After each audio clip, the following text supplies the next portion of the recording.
Makerere University, RIF, the management and the government of Uganda for making it possible for us to have the funds to try out our talents and come up with the various innovations.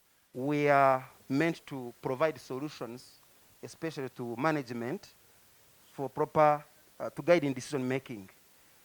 As I speak now, this system is already providing the EHRMS system that has been developed. I'm sure you're aware of that. And we are able to do appraisal of staff using our data here for this particular semester. A solution to traffic congestion in mainly developing world cities, like Kampala. This will help in maybe in traffic jam and maybe in a taxi or your traffic police officer or the taxi driver, or maybe you're a normal driver and citizen. You can know how the congestion is and where, and then you plan effectively. With this automatic weather station, the observer is able to sit in the office, let me say the people at block A, and then they are able to access the weather information from the station next to social science there. Why? Because these two components will be able to read, let me say this one will read the wind direction, the other one will read the wind speed and then send it to a central repository somewhere. It's remotely located.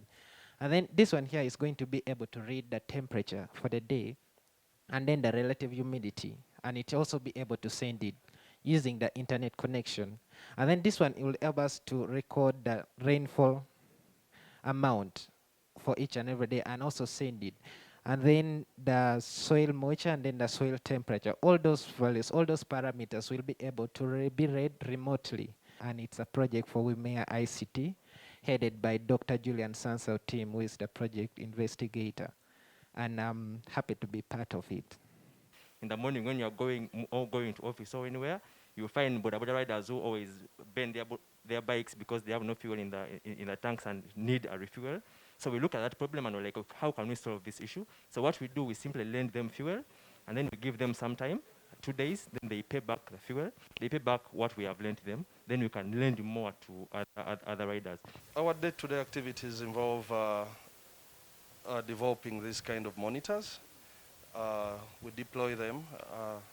We make sure that they can work in a sub-Saharan environment. So here you can see the daily trend PM2 for the past 28 days for the different areas where our sensors are. It's here.